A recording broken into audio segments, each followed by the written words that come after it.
ನ ತಗೊಂಡ್ ಬಂದಿದ್ದಾರೆ. I think she has to give you this for your gift. ಮಾಡಿಲ್ಲ, ಬ್ಯೂಟಿಫುಲ್ ಆಗಿದೆ. Thank you so much. ನೋಡಿ,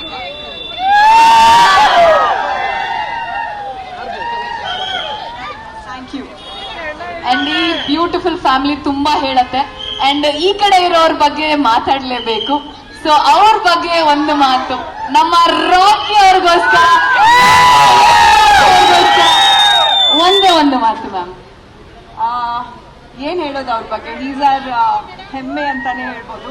ಅಂಡ್ ನನ್ನ ನಗು ಅಥವಾ ನೀವು ಕೇಳಿದ್ರಿ ಬ್ಯೂಟಿ ಸೀಕ್ರೆಟ್ ಅಥವಾ ನಾನು ಯಾಕೆ ಹಿಂಗೆ ಎಷ್ಟು ಖುಷಿಯಾಗಿ ನಗ್ನಗ್ತಾ ಇದ್ದೀವಿ ಅಂತ, ಅದಕ್ಕೆ ಕಾರಣ ನೋ ಪಾಯಿಂಟ್ಸ್ ಟು ಗೆಸ್ಸಿಂಗ್.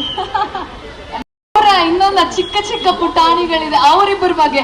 ಅವರ ರೀಲ್ಸ್ ಅಲ್ಲಿ ನೋಡೋದೇ ನಮಗ್ ಖುಷಿ ತಂದ್ಕೊಟ್ಬಿಡತ್ತೆ. ಎಷ್ಟು ಮುದ್ದಾಗಿದ್ದಾರೆ, ಎಷ್ಟು ಕ್ಯೂಟ್ ಆಗಿದ್ದಾರೆ, ಅಷ್ಟೇ discipline and very decent. So ಇದೆಲ್ಲ ನಿಮ್ಮಿಬ್ಬರ ಪೇರೆಂಟಿಂಗ ಇಲ್ಲ ಯಶ್ ಅವ್ರದ್ದು ಮಾತ್ರನಾ, ಇಲ್ಲ ನಿಮ್ಮೊಬ್ರದ? ಸೊ ಹೆಂಗ್ ನಡೀತಾ ಇದೆ ಇದೆಲ್ಲ? ಇಲ್ಲ, ಆಕ್ಚುಲಿ ನಾನ್ ಸ್ಟ್ರಿಕ್ಟ್ ಆಗಿದ್ದೀನಿ. ಯಶ್ ಅವ್ರು ತುಂಬಾ ಮುದ್ದು ಮಾಡ್ತಾರೆ. ಹೌದಾ? ಡ್ಯಾಡಾ ಅಂದ್ರೆ ಎಲ್ಲ, ಅಂದ್ರೆ ಏನಾದ್ರು ಪರ್ಮಿಷನ್ ಏನಾದ್ರು ಬೇಕಾದ್ರೆ ಡ್ಯಾಡಾ. ನಾನ್ ಸ್ವಲ್ಪ ಸ್ಟ್ರಿಕ್ಟ್ ಆಗಿರ್ತೀನಿ. ಅಮ್ಮಂದಿರ ಹಂಗೆ ಇರ್ಬೇಕು ತಾನೆ, ಇಲ್ಲಾಂದ್ರೆ ಹೇಗೆ ಡಿಸಿಪ್ಲಿನ್ ಮಾಡೋದು ಮಕ್ಕಳನ್ನ? That's so beautiful. ಇಲ್ಲ ಮೇಡಮ್, ಹಾಡ್ ಹಾಕ್ತಿವಿ ಅಷ್ಟೇ ನಾವು.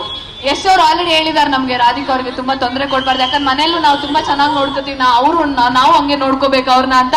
ನಮ್ಮ ಯಶ್ ಅವರಿಗೆ, ನಮ್ಮ ರಾಧಿಕಾ ಅವರಿಗೆ ಒಂದ್ಸರಿ ಬರ್ಲಿ ಜೋರಾದ ಚಪ್ಪಾಳೆ.